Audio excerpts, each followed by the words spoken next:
Yeah. Thank you. I appreciate it.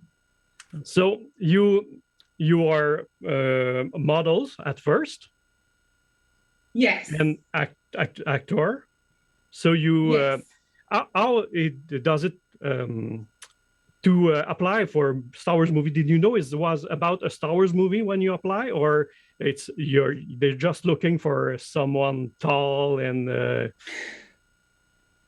So basically what happened was, so I used to model when I was a child, and then I studied acting at university. And when I finished my course, I was like I fell out of love with acting a little bit. So I did some other stuff, and then I started modeling again, and I was freelance. I wasn't a signed model, I was freelance, but I was getting more and more work, and I was getting asked to be a model in the back of films, like at parties or whatever, glamorous events. And I was on set, and I was always thinking, I don't want to be in the back, I want to be at the front. I miss acting. Yeah. And so there's a website called Star Now that I was on for modeling. And I saw an advert one day, and it said, tall women with strong character looks wanted for Hollywood movie. And I was just like, oh, that sounds interesting. So I applied, and I got a message back, and it was from an agency. So they were advertising for the film. And they said, we really like your look. Can you come along to our office and join? And then we will submit you to the movie. So I went and joined. They put me forward to the movie. And then they said, after some time had passed, they were like, congratulations. They really like you. You've been booked. And it was called AVCO. That was the working title. All of these films have codes so that people, for security reasons or whatever, secrecy.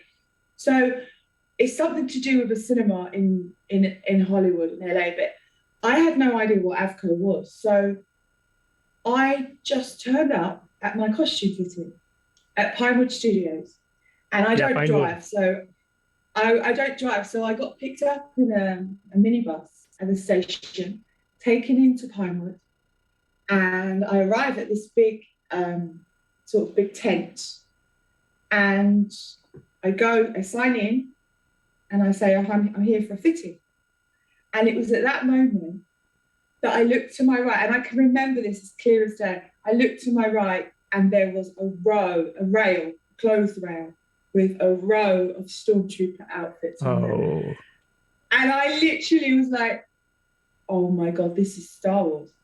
Now, at this point, I'm quite ashamed to say I've never watched Star Wars in my life. This was in 2014. I'd never seen Star Wars. Okay, that's but I knew what those costumes were, because I feel like it's so ingrained in our culture, pop culture, Star Wars. Everyone knew. You don't have to have seen Star Wars to know who Darth Vader is or to know what a stormtrooper looks like. So immediately I knew what those costumes were. And I had gone for a fitting as the communications officer, first order. So it wasn't a stormtrooper role. And I went in, I was like, oh my God. I knew they were making new Star Wars movies, but I just didn't know this was what this was. I didn't even know they were making them in the UK. I just assumed they'd make them in America. So I went in and I got fitted in my first order costume with the communication, fitted. I got fitted with a hat, but in the movie I'm not wearing a hat, and I have my microphone that I'm communicating with, and the jacket with the insignia, and the trousers with the big puffy they look like a Nazi outfit. That's what exactly. Which obviously is George Lucas was doing something. There's a lot of inspiration about that. And so basically I was just like, wow, this is crazy. So as soon as I came out, I googled AVCO, and then it all fell into place that J.J. Abrams had called it AVCO because of the cinema when he saw Star Wars when he was young and stuff like that. Oh, that's very cool. Because that's one of my question. Did you listen Star Wars about that? Are you a fan of science fiction? But I have my answer now. But so the first time is about an officer, and after that you change for a first order stormtrooper. The first order look more like it was the first time we see those stormtrooper in for the Disney, all the Disney and everything. So I think we lost Samantha for a few minutes. Okay, you're back. You're back. Okay. I'm so sorry. Oh, no problem. Yeah, I hear the rain in the window, so that's a big storm where you were. So that was the first time you are tall, okay, but taller than the original. Yeah, how much? I'm 180 centimeters. Okay, so because in it's 5 foot in. Yeah, so I'm 5'11" and a half. The half is very important. Yeah. And to be a stormtrooper, a lot of people ask me this. They like you to be between 5'11" and 6 foot or 6 just like the original movie. That's it. They take the same size for the too short or too tall, you can't really. Exactly. When we're standing in a line, it looks a bit weird. Yeah, exactly. Because what people have to know that you are the first woman stormtrooper in the movie. Yes. Yeah, this is what I was told. I have had some people disputing this. Actually, it was interesting because someone told me that there were female stormtroopers in the 70s, and that they know that because they saw them in the Elstree documentary. Okay. But I watched that the other day. I watched the documentary, and then I did some research, and those women in that was not original footage. That was recreation, reconstruction from the director, who was also a photographer, and those were his friends, those women. So they weren't back in the 70s. And I've spoken to some of the original troopers from the original trilogy, and they said they weren't women. And when I got asked to do it, I was told I was the first woman. So whether or not that's, but yeah, that's what I consider myself to be, and that's what I was. Yeah, but it's the first time we hear the voice of a woman in the stormtrooper armor in that movie. Yes. So it's more than just wearing the armor. We know that's a woman inside, so that makes the difference. Yes. I'm happy with something because they don't change the armor for woman. It's the same. Sorry. Oh no, you're back. No, you are not back. Oh, okay. So the things that make it cool, that it's because they don't change the armor for woman. Dans le film, on va continuer en français pour l'instant parce que Samantha n'est pas là. I may try something. Okay, you hear me, so at least you hear me. So they don't change the armor because in the legacy and the fan fiction, sometimes they make the shape different. So now the woman and we don't see any difference between men and women. So that's pretty cool about that. Yeah, and that's good. You're back. You're back. Oh, I'm so sorry, guys. I'm just trying to maybe try something else. Okay. I can since you did that, I will talk about all the character that you play. So you were in the Force Awakens in 2015. And after that, just want to be sure if you're still with us. A female voice in The Force Awakens, and exactly. I actually know who that is. Her name is Verona Blue. She's an actress and model. She lives in LA, and she was my voice, and which was really cool because we connected. I don't know if that signal was better. We connected on Facebook. And I was like, hi, I'm your body. Hi, I'm your voice. So it was really cool. Yeah, that's pretty cool. And okay, after that, you have there's a lot of secret behind all this movie. You see, as you said, all the name Blue Harvest make it when they make the Return of the Jedi. So they changed the title because they don't want any spoiler or something like that. So I suppose you sang a lot of things about all the secret of the behind the scene and everything like that. Yes, I think in Lucasfilm headquarters there must be. I mean, a lot of it now is online, but there must be a big pile of paper in Lucasfilm from all the years that I have been in Star Wars that I've signed my life away, because literally everything you do is an NDA. And it was quite difficult at the beginning because I was so excited. I wanted to tell everyone what I'd done at work that day.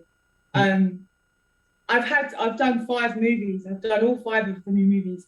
And there were days especially on Solo, where there was so much crazy stuff happening, like with Chewie and Han. And I remember the scene where they're running and they escape, and Chewie had chains on, and he falls in the mud.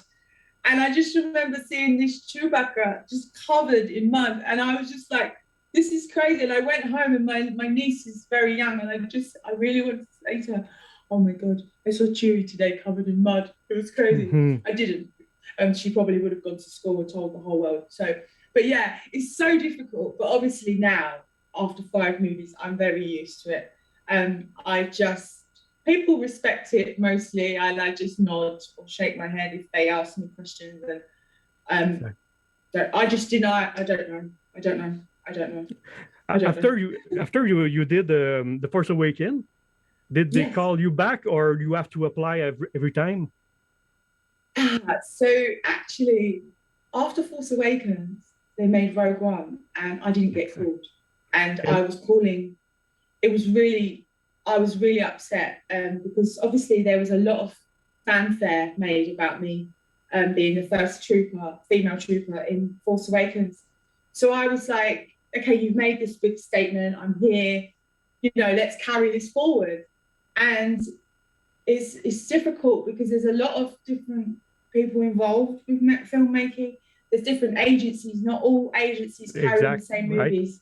And then there's different crew and different ADs and stuff. So some people weren't aware of me, that I existed.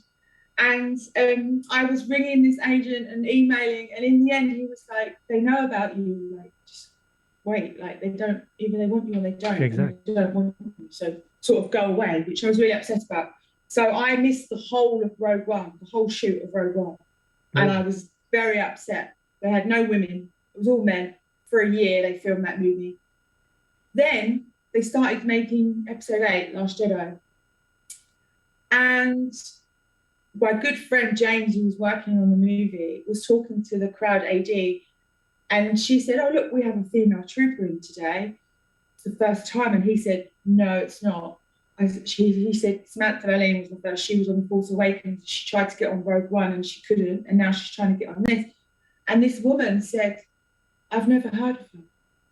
And he was like, what? And then she said, do you know her? And he said, yes. She said, do you have her number? And he said, yes. It was 6 a.m. in the morning. And she said, call her now and tell her to make her way here right now. And he rang me. I was asleep in bed. And he said, Sam, get to Pinewood now. And I literally jumped out of bed. I ran to Pinewood. I was obviously late. All the boys were already there. And it was literally like, I was so happy. And I walked in, and I never forget that day, because Ryan Johnson it was one of the first days of filming. It was the scene with all of the troopers in the hall with Benicio del Toro and everyone, and Captain Phasma. And everyone was just so happy to see me, because it was like a reunion. I hadn't seen them since Force Awakens. I didn't even know all the new ones from Rogue One. I didn't even know these people. And now it's Episode 8, and they're like, oh, you're back. And then Ryan Johnson came up to me and said, it's so nice to have you back. And I was literally like, how do you know me? Like, so he must have seen me in the documentary from 7, because I'd never met him and I'd never worked with him. Obviously, JJ directed 7, Gareth directed Rogue One. So Ryan to say, it's so nice to have you back, was amazing. And then just after that, John Boyega saw me and said, oh my God, it's so good to see you again. So like 2 people said that to me, and it just made me so happy. And so because I got on Episode 8 and I was working on Episode 8, I was promised one day on Episode 8 that got changed around. So my boss said, because he was doing Rogue One reshoots, and he said, yeah, exactly. They make a lot of reshoots. Because you can't, because we're not doing Episode 8 tomorrow, I can put you on Rogue One instead. And I literally was nearly in tears because I'd waited a whole year and I thought that that was gone. That chance was gone. That movie's done. And now I'm on 8 and then I get to be on Rogue One. And now what happens is because they basically reshot the whole movie, a lot of my friends that worked on Rogue One for a whole year didn't make that movie. And me, who went for like finally, 3 days, yeah, it's funny. All over that movie. I mean, so many scenes in that movie. So it all worked out in the end. So eventually I got into those 2 movies. And then kind of after that, it's just like when they start a new one, I'll get a text or an email. So I don't think they'll forget about me anytime soon. Yeah. And you know that Rogue One is my favorite movie. When we met in London. Mine too. Yeah, because it was about the promotion of when I met you in London. It was the promotion of Rogue One. So you are in it, but you didn't tell me anything. So you're a safe person. Yeah. And you play more than a stormtrooper. You are now a Scarif rebel, and you wear something like that. That picture you showed with that costume, it's not from the movie. It's from a commercial. Oh yeah, exactly. For the razors. I was in the movie. I think I had 5 characters in Rogue One. Oh, that's a lot. Yeah. Or 4. Yeah. I was a stormtrooper, obviously, and then I was Saw Gerrera's right-hand henchwoman. Okay. And in the scene with Bodhi, when they bring him in with the sack on his head, yeah, you can see me.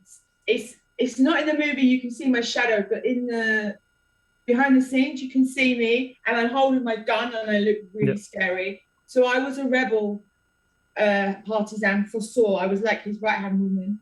And then my favorite, obviously, is this guy. Oh, yeah. So I was the Hammerhead Corvette pilot who smashed. That's a good scene. Yeah, I love it.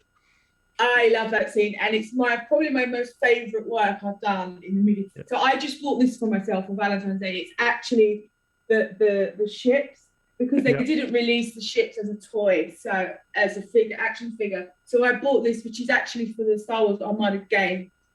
So yeah, that was my favorite character in that movie. Yeah, and the battles, the space battle from Rogue One, I think that's my favorite of all movies. It's also just amazing, and with Michael Giacchino's score on top of it, the music, it gives you. It was amazing. That's a very good scene, and you see the Corvette, you see the battle on the goosebumps. It's just the beach and everything. So that's a fantastic, with some cameo from the old the original cast, Gold Leader and things like that. That's fantastic. That's a fantastic scene, and I still have the goosebump. Everything. Yeah. So. After that, but there's a big difference between all the producer of the movies, the feeling on the set, or it's practically the same because Lucasfilm and Disney are working on it for it's the same feeling. Do you mean when I work on each movie? Yeah. The feeling. There's a big It really depends. I mean, every director has a different style. It's always amazing to be on a Star Wars film. People, I know I'm incredibly lucky to do what I do. And there are people that would pay and have paid to be in a Star Wars movie. I think someone paid $10,000 for an auction to have a walk-on part in Awakens. So I know how, to be on any Star Wars movie is amazing. There are some that, obviously there can be tense moments when it's long days and it's tiring, and sometimes you have to do the same scene again and then again and again, and it can get quite, but it's just an amazing job. So I do have favourites. I probably shouldn't say that. Working with J.J. Abrams is just a dream. The guy he's first and foremost, he's a Star Wars fan. Yeah, that's made the difference. His passion and love for Star Wars shines through, and it's just palpable when you're near him. It radiates, and so everyone around you, everyone on set is just so happy because he makes it such a nice atmosphere. And we just get excited, and I just love working with JJ. He's amazing. Working with Lord and Miller before they were replaced with Ron Howard, that was very fun. They're very fun directors. They're very comedy driven. They're very ad hoc, and they like to play around and improvise a lot of stuff. They were a lot of fun, and there was a lot of comedy in that, and I really enjoyed that. Ron was slightly more serious, but he'd get stuff done very quickly. They're all different. Ron Howard, Ron Howard, he was very, he came in, he did what he had to do and got it done. He was a very serious director. So you work with both.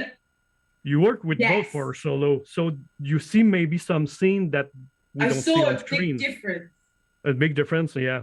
I don't think it's so much as the scenes are different. I think it's just the style, and I think it's the same.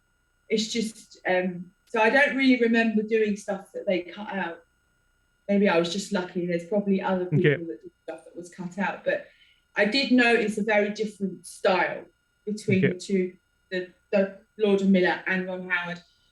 Ron was very much a director's director, like very sort of straightforward and quick and efficient, very much like Steven Spielberg, who I worked with on Ready Player One. He was very similar in his approach. He just gets it done.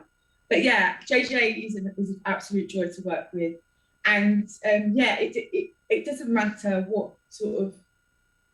It does feel different. Each one does feel different, but again, like I said before, you're just incredibly blessed to be there, and everyone is just walking around with a big smile.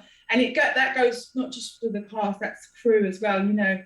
Lighting and a lot of people who work on Star Wars are Star Wars fans, and they've begged, borrowed, stolen favors and to get on that job. So there's a lot of people walking around with big smiles on their faces. No, that's cool. And about Solo, we have this book. Is from Install Light and Magic. I wear the T-shirt, and that's an amazing making of book. You have a few pictures in it. I take some notes here. Yeah, but you did the. I will. This one. That's here. Me. Yes. That's you. So if people want to see a great book about Solo, I think that's one of the best Star Wars books. Yeah. Basically, so a lot of people don't know about this book. What happened was Rob Bredo, who works for ILM, he's responsible for a lot of the special effects that happen, and after the film is shot, and obviously he was there on set as well. And what he had was his own personal camera throughout the whole time he was there, and he was taking these pictures for himself just as a passion project. And then what happened was, afterwards, I don't know who approached who, but they realized actually he has a photographic journey of the making of a film. And it's not just this book. I recommend it to people, film students, for example, because it goes right from preconception to the idea of Solo, and then going to locations and scouting and all their ideas, and it goes right through the process all the way to the editing afterwards. And it's just these beautiful, poignant photos, but also as a technical guide to how a film is made. It's just an amazing book. I've met Rob a few times, and he signed my copy, and I signed his copy. So yeah, it's an amazing book. I recommend it to everyone. That's not just because I have a lot of making of book and everything, concept art. But I think it's one of my favorite because the picture are beautiful. Mine too. It's just such beautiful photos, but also it's so educational because you literally see A to Z how to make a movie. It's just an amazing book. No, that's a great one. And after that, for the first time, after Solo, you made the Rise of Skywalker with the JJ. And for the first, I think it's the first time you have a picture in a book with your face in it. And that's true. I am I'm in one of the other dictionaries with my helmet on, but this is the first time sans helmet.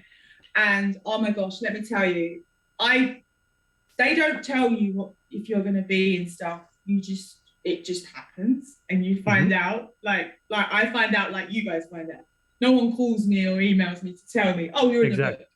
Because you release anyway your image and everything. So when you sign you sign it away. So I've had stuff come out years after it, like 4 years later or something. And so basically, I went to the premiere. I walked on the red carpet, blue carpet, as a Sith trooper, and then I went to the party. And then I think it was the day after that the book arrived. So I was already excited because I'd been hanging out with JJ and everyone, and Jonas plays Chewbacca, and I had a really good time with them, and Oscar Isaac. We had a really good time at the party. So I was just like really excited, and I wanted to see the movie, and I had an amazing time. And then the book arrived, and it was 2 days before Christmas, I think. And I got it from Amazon. I paid for it myself, and I opened the book, and I was just turning the pages, like praying. I was praying, and God bless Pablo Hidalgo. He put me in his book, and he wrote a really nice secret little message in there. And I was crying my eyes out because it was just an amazing, after so many years of being in the franchise, to have my photo, but also with my face out, and just I love that character. And it's, for anyone who doesn't know, it's the X-Wing pilot, Ali Samantha. Exactly. So obviously it's a play on my name, Samantha Alleyne. Ali Samantha is the X-Wing pilot. They changed the name. They did a few they do that quite a lot. Yeah. Ali Samantha. Yeah, Allie. Ali Samantha. So it's here a little bit like Samantha. Very similar. Yeah. And they so do that. when I saw that photo, I messaged Pablo straight away, and I said, "Thank you so much. You've made my whole Christmas. That was the best Christmas present ever." And he said, "Oh, I'm so glad you're happy. I'm so glad you've seen it." And so it was just an amazing gift. So that's the visual guide of Revenge of the Sith. Not the Revenge of the Sith. Rise of Skywalker. Rise of Skywalker. Yeah, that's a mistake. Yes. From my side. So that's very cool. X-Wing pilot from the Resistance, another role that you made. That's a lot. 15 character. That's a lot. And I think it's about 15. Around that. That's what I read on Wikipedia. I was surprised because we talked a few times about character that you play, but that much I didn't know. I discovered that you play an officer in Force Awakens when I do my research. I was only sure that you made a stormtrooper, and you play that in that movie also a Sith trooper, the red one. That's pretty cool. Yes. Yeah. When I was on episode 9, it became a running joke with JJ and also with John Boyega, because John's a really nice guy and we get on really well, and he would be like, "Oh, Sam, pick a side. Are you good or are you bad? Make your mind up." Because one day I'd be on set with John and I'd be in a stormtrooper outfit, and he'd be like, "Oh, go away, you bad guy." Then I'd be in my X-Wing uniform. He'd be like, "You're such a traitor. I don't understand what you're doing." And then I was actually a TIE fighter pilot in episode 9, but I don't think you see me in the film. So I was an X-Wing pilot and a TIE fighter pilot. And JJ made a joke that in some weird parallel universe, I could be shooting myself. Yeah, for sure. and he also said every time I got on set, he was like, "How many more parts do you want in this movie, Sam? Like, what are we up to?" And I think we counted, I've got up to 7 parts in just The Rise of Skywalker. I was one of the Sith Lords at the end, chanting Emperor Palpatine. Okay. I was a Sith Trooper, normal Trooper. I was a partisan when Rey's parents flashback. I was that. Okay. Then I was Ali Samantha as well. TIE fighter pilot. So it was crazy. JJ thought it was very funny, and he was like, "I've never worked on a movie where someone's had more roles than you." He goes, "You just won the cake." But it was really cool because that day when it was the scene with Richard E. Grant and Kylo Ren, and the head of costumes told me and JJ that I was the first woman to put on the TIE fighter costume in the movies. Yeah, that's cool. Because obviously there's lots of TIE fighter pilots in the 501st, females. Yeah. As there were stormtroopers before the films did it. And so it was really nice to be told that, because JJ was like, "Do you think that she's the first? And he said, no, I know she's the first female to put this on. So that was a really cool moment. It's a shame the scene didn't make it in. I mean, I think that you may see it very briefly, but yeah, it's an absolute honor. So yeah, there's a lot of characters and a lot of scenes and a lot of memories, and I have lots of stories. So yeah, I pinch myself because I can't believe it. You talk about John, but in the set, do you have time to talk with the actor, or it's more separate with the cast and everything, or you have the time to chill a bit and talk? And it depends. It depends. It really does depend. Obviously, this COVID makes everything different, but before that, it depends who it is. For instance, some actors are more reserved and they keep themselves to themselves, just their personality. Some actors are more method, like Adam Driver is a very method actor, so he won't talk to anyone at all, because he is Kylo Ren and he's so immersed, like he's does preparation before the scenes. You see him preparing and he gets himself really worked up. But then there's other actors who, like John and Oscar. John and Oscar, let me tell you about those two. They are like the two naughty boys in school. They're so funny together. They love hanging out. I know that when between scenes, they hang out in each other's changing rooms, dressing rooms. And they're really good friends and they're very funny. And we'll just, if there's a scene, there was a lot of scenes in 9 where I was in very close proximity to them. I was standing in a bit for one of the other X-Wing actresses, the main actor. So I was standing in for her in some scenes. So I was actually in the scenes, sitting next to them. And, you know, they'd make a joke. And then, like, the rule is you don't address them unless they address you. That's just etiquette. That goes for any film or TV work.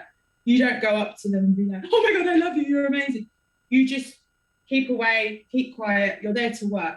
If they speak to you, of course, you can speak back. And yeah, with John and Oscar, and also Kelly Marie Tran, she's the same. We had a lot of banter with her. Most of the actors are like that. And Rose in the movie, yes, Rose Tico. We had lots of chats and jokes and but mostly Oscar and John. They are just hilarious. And John and I are both from London, and we had kind of a similar upbringing. So we have a lot of stuff in common. So yeah, it's nice. And they seem great people. They're part of my family. I'm not surprised. Yeah. I see. It makes such a difference when you're working with people like that. Because it just, I mean, to be on a Star Wars movie is amazing, but to be on a Star Wars movie and have these sort of working relationships with these great actors is another thing. And actually, watching Oscar Isaac work is something to behold, because he's one of our, I think, most underrated, amazing actors at this minute. He's done a lot of work recently with June. The series with about Marriage or something like that. Is it Moon Knight or something he's doing? He's coming soon, and he has an English accent, which is amazing. And he's such a great actor. So to be near him and watch him work was an absolute gift. And I told him that at the premiere party. I was like, dude, you are an amazing actor, and I love watching you perform. It's a blessing for me. And he was like, oh, thank you, Sam. That's so kind. And I get to do that, like, as an actor, to be able to, it's like a masterclass. You're standing there and you're learning and you're, picking up tools and tips. It's incredible, and I'm very, very lucky to get to do that. Yeah, it's one of my favorite actor too. Is you see him in Dune? Is about with Denis Villeneuve. Versatile. Yeah. I know that it seems great. About the fan, the relation with the fan, because as we know, every person who play in the Star Wars, there's people who want to autograph, sign action figure and things like that. How was your relation with the fandom? You make a lot of convention. Yeah, I mean, I love it. I love to talk. I talk a lot, but I love people, and so to be able to talk to people about Star Wars, which is something I love, and just to interact. I absolutely love it, especially children. When I get, especially young girls, come to see me and say, you know, that I'm an inspiration to them, or their parents tell me, you know, she really looks up to you, and things like that. It's an incredible honor. But I just love it. I love talking to fans, and I love to hear what Star Wars means to them. And I love to travel to different countries and see, you know, different. I've got, like, I don't like to say fans. I just, because I don't think I'm a star. I, you know, they are fans of Star Wars. They're not my fans. And when I meet these people, you know, there's in France or Germany or Japan. I've been to Japan, Spain, everywhere, and to see the different. It's amazing to think that we all have this franchise in common. It's bringing all these people together. And even though, you know, even in French, he's not called Darth Vader. He's called Dark Vader. Dark Vador. Yeah, and it's different names, but it's all just joined by the love of Star Wars. And I just think that's such a beautiful thing. And I have relationships I've made friendships and like real bonds. I have a little boy called Soren. Hi, Julian Soren, if you're watching, who has diabetes, and I have diabetes. And I met him at a show in France, Generation Star Wars. And a few years later, Soren got diabetes, and his dad reached out to me, and he didn't even know I was diabetic, which is a weird thing. And so now I made him a video and stuff, and now like they are part of my family, and I love them very much. And we recently had a little reunion in Marseille just the end of last year, and it was so nice to see them again. And so that's because of Star Wars. Without Star Wars, I wouldn't have made these relationships. And I have friends all over the world, and they are literally friends. They're like family. And I speak to them regularly, like on Facebook. Yeah, that's a weird fandom because Instagram.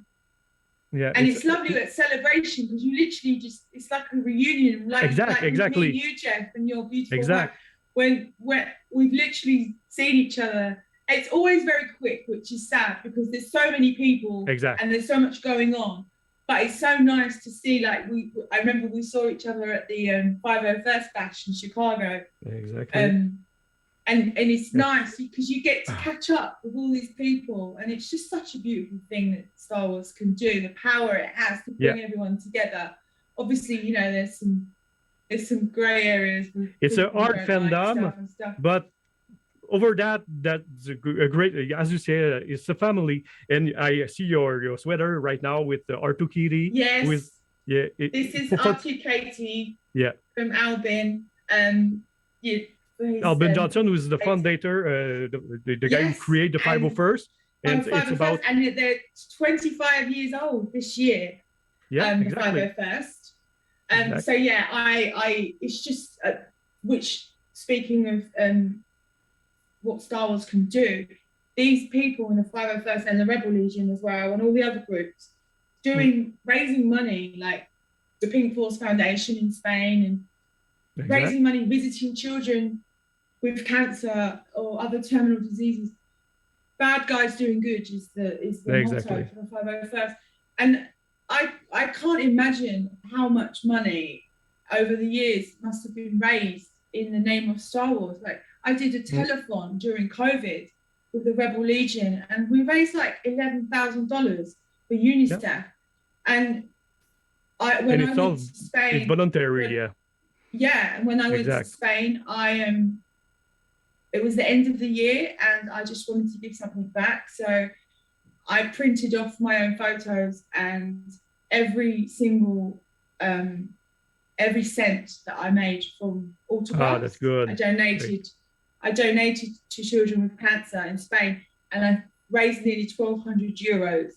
And I just think it's such a beautiful thing that we can take this film that means so much to people and then use it as a tool to not just make money, but also to see the children's faces when they're sick and they're in hospital. And I don't know how they do it, because I would not be able to do it. That's why we this were. This is it. I said to Albin in Spain, I said, Albin, I don't know how you guys can do it, because I wouldn't be able to do it, because I would just be a mess. I would be emotional. And he said, Sam, you forget they're wearing helmets and they're crying under those helmets. And I was like, oh my God. Yeah. I did a few hospital with the 501st and the other, I just think it's so selfless, putting your own feelings aside, and just to see, you know, how lucky we are, and just to make these children's lives a bit brighter. It's just a beautiful thing, and I just admire everyone who does that. Thank you so much. Exactly. Oh, great. Thank you. About the I will go more about the technical, about the armor itself. We have to. Yes. I know that it can arm. We have problem to move, walk, go in the stair. You have to move and do action movie with it. So how is it to? Did they cut more the arm inside behind the arm, the legs and everything? To have them so basically every project I've worked on, they have had different costumes. They've been tweaked. They tweak them along the way. Some of them are more comfortable than others. I always find the Imperial costume to be more comfortable than the First Order armor. My costume is no way different to the boys. People ask me that a lot. I don't have boobs on it or anything. It's exactly the same. On 7, they did plane the edges of my codpiece because it was too wide and it was digging into my legs. It pinched. Yeah, exactly. Yeah. And so they planed that into a smaller. That was all they did. And the undersuit, because the most annoying thing, without going into too much detail, is going to the bathroom. Exactly. And so for the men, it's much easier because, you know, you have ways and means. But for me, it's a struggle. And on 7, it used to take 45 minutes for me to go to the bathroom, and I would have to take a member of costume with me and take off most of the costume. Exactly, because it's the first thing we wear. Yeah, exactly. Yes. But over the years, I have used my brain and come up with ways, and now I've got it down to fine art, and I don't have to remove anything. I have it's called a shiwi. I don't want to talk too much into detail, but I found it when I was going to a music festival, and I thought, oh, I can use this at work. So I have a few different adaptations which enable me to go to the bathroom very quickly without removing any of my costume. So it's very funny, and I have there's a lot of laughs on set when I'm trying to find it and it's lost, and then the crew are trying to help me find it. There's a lot of jokes about it. But I wear it. The first time I wear Stormtrooper costume or things like that, it was about 10 years ago. And the first time we were excited, we drink a lot because we want to stay hydrated. But it's not the way it works because you have to remove everything after that. And do you know what? Do you know what? It's so funny because they come round with water on set and they're like, "Where's the water, guys?" And they keep asking me, and I'm like, no. And they're like, "But aren't you hot?" I'm like, "Yeah, but it's too much of a faff to go to the toilet." I lost weight every convention. But, exactly. Yeah, but you do need to stay hydrated. Yeah. You have a fan inside your helmet for the movie? No, we don't have fans. You don't have fans? Oh. No, we have no fans. How they treat you? On 7, it was really warm. Most of the time I've worked, it's not been really hot or really cold. The Rise of Skywalker was freezing when I was in the Sith Trooper outfit. Oh yeah. We filmed in Cardington, air hangars, and they are so big. They're like hangars for airships. These things are so big. They have their own weather system. They have clouds inside, and it rains inside. It's crazy. And this hangar was so cold. JJ had like a woolly hat, scarf, a North Face jacket, gloves, a balaclava. This was before masks. everyone was, and you literally, you go, and you would see your breath. Yeah. And I had my Sith Trooper costume, and I was being dead on the floor when, you know, when John and Naomi come in on the horses and stuff. Yeah. And I was lying on the floor, and it was so cold. I had layers, I had thermals on under my jumpsuit, and I had a hot water bottle inside my costume, and I was still frozen. And I remember there was one part when one of the ADs looking after us came over and said, "Is everyone okay?" And I took off my helmet, and he looked at me and he went, "Sam, go offset." And I went, "Why?" And he goes, "Your lips are blue." And he made me go offset because I'm diabetic, so I have to be careful with my health. Oh, yeah. And literally, I hadn't realised that I was that cold, and I was probably going to go into hypothermia or something. So I went offset, had a hot drink, and then I was all right and went back. But it was freezing, and I never forget how cold it was. The other scenes with the beginning of the movie, I always get mixed up. Where Kylo finds the the brain's gone dead. The Sith no. Yeah, but they changed the name. The planet's called. But it was on Mustafar. It's Mustafar, and you had the turtle. You know, we call them the turtle people that Kylo was fighting because they looked like turtles. That day was freezing. There was real snow on the floor, and then they added fake snow as well. Okay. And if you look in that scene, there's little fires dotted around. So when we were making that scene, we would literally be like this, stormtroopers all around, literally around a fire. And like I was playing dead. A lot of us were playing dead in that scene as well. Spent a lot of time playing dead. And so I purposely made sure that I was dead next to a fire because it was so cold. Yeah. So wow. You know, it's uncomfortable. I have damage to my shoulder and my neck because I've worn it for so long, so many years, and I stand up in it all day long. And yeah, it's probably, I have to see a physio, and it's, you know, but who's going to say no to being a stormtrooper style? I would do it all again in a heartbeat. So yeah, it's uncomfortable. It can be annoying toilet wise. It can be hot. It can be cold. But I'm a stormtrooper, so exactly. But just like when we do convention, I lost weight because I don't eat enough and have some how would you say blisters. Yeah, exactly. So I have to go to see the osteopath and everything after convention because same. I'm exactly the same. Yeah. But it's a bit we love funny doing because that. I go to the osteopath or the physio, and then they say, "What's wrong?" And I explain, and they're like, "Well, how did that happen?" And I'm like, "Yeah. You're not going to believe this, but I'm a stormtrooper in Star Wars, and my costume digs in here on the strap. That's why I have that." And they're like, they look at me like, "Is she crazy? Does she need some medication? Is she dreaming?" Yeah, it's quite funny. But yeah, who wouldn't do it? You know, it's all worth it. At least for you, it's for a movie. Exactly. That's very But cool. you guys do it for the love as well. Yeah, but exactly. Well, no. The times goes flying fast. I know. And I love behind the scenes fact and everything like that. But I have to talk about the Wonder Woman. You have a role in that, or? So basically, I was chosen by Patty, the director, for the original Wonder Woman, to be an Amazon. I auditioned for her. An Amazon. And I did 4 weeks of boot camp, and then I got dropped, which broke my heart. Because they had like a elimination process. Okay. It was like Amazon Idol or something. Okay. So we had a number of girls. We did 4 weeks, and then they decided who was stay and who was going to go, and I didn't get picked.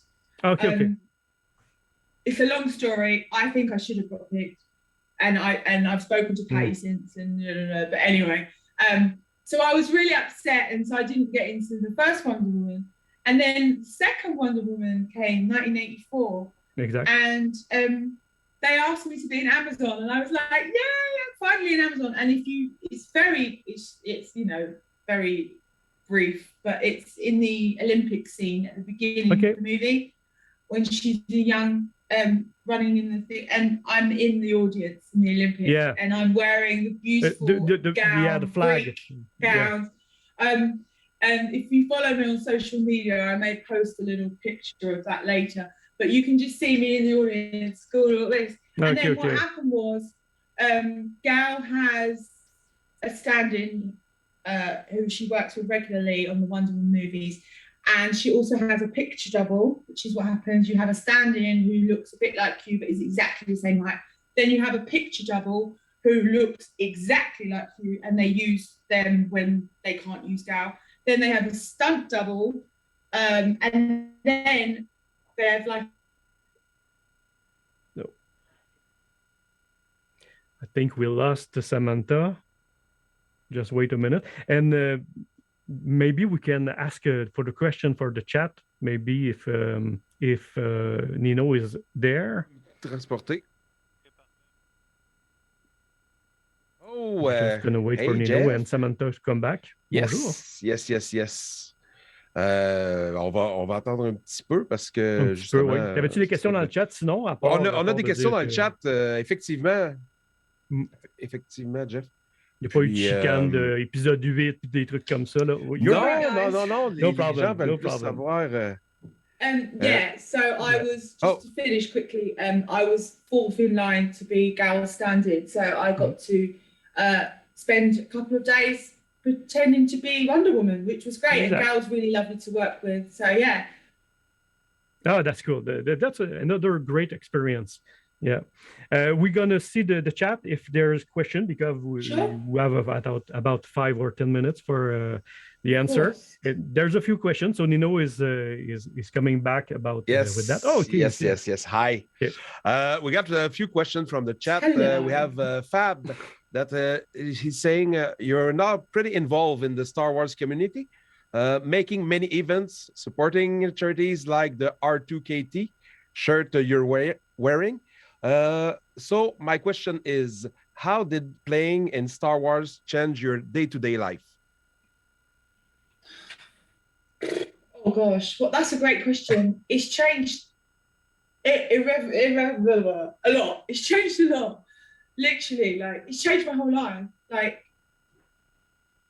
in terms of relationships, like friends and stuff, like, I never knew, like, I could have so many friends around. I've actually got friends all around the world that I talk to on a regular basis because of Star Wars. And some friends who are so close that I now consider to be family. It's changed. I mean, I don't know if it's changed. It maybe has changed me as a person in that, you know, I'm probably more confident, and because I do a lot of public speaking and stuff. But yeah, just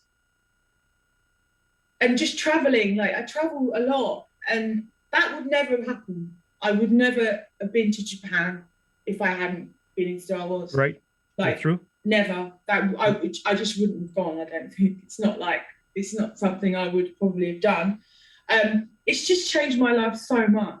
And even just in terms of my mindset, like, being part of Star Wars means so much to me. Like, it's part of who I am now.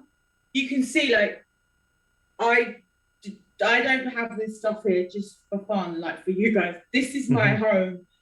This is my helmet that my friends, the actual stormtroopers, put together and bought me for my 40th birthday. I've just bought this for myself for Valentine's Day. That's cute. And you can see the glittery. Yeah, the pink. And you know, I bought this, and I have tons of stuff everywhere. I love Star Wars, and it's part of my life, and it's not just because of my job. It's because now I'm a fan, and I have friends and family, and it's just changed my life so much. And my mindset, it makes me appreciate life even more, especially when I meet people who are doing so much, like Albin. Albin's such a influence me. He's a mentor to me. And just to see all these nice things going on in the world that people are doing, it's just a beautiful thing. And I thank God every day that I got this opportunity, because it's changed my life. And I'm always, always grateful. And try and be humble, but always grateful that I got this opportunity, because I know how lucky I am and how much people would do anything to be in my place. So thank you for your question. I hope that answered it. Nice. For the next question, it's from Dave DeYoung. He say, what was the character that you preferred to play in the Star Wars franchise? Oh, that's such a hard question. Because we've not got much time left, I would probably say Ali Santa, the X-Wing pilot, because as an actor, I got to act. I'm in Rise of Skywalker quite a lot. You can see me acting, and JJ spent like a whole morning directing just me in that scene, which was an absolute blessing to be directed by JJ Abrams.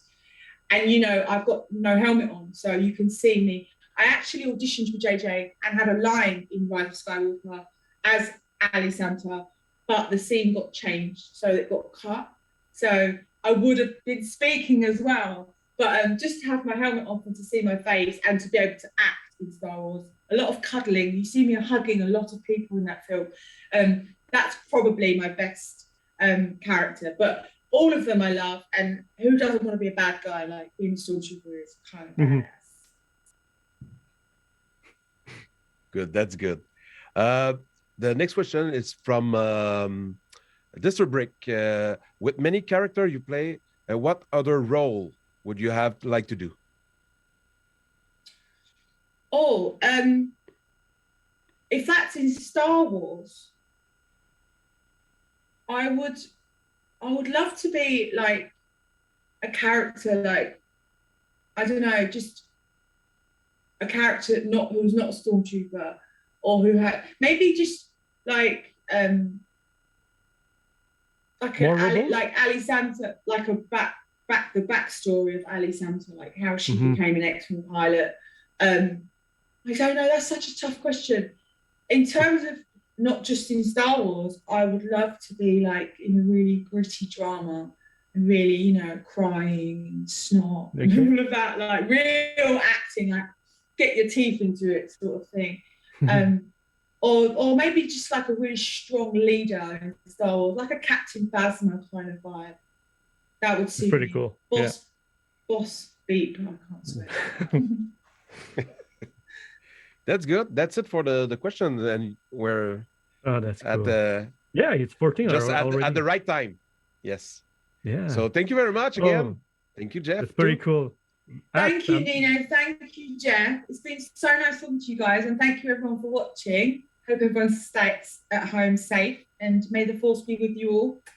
Thank you for watching. Thank you. Thank you, Sarah. Thank you very much.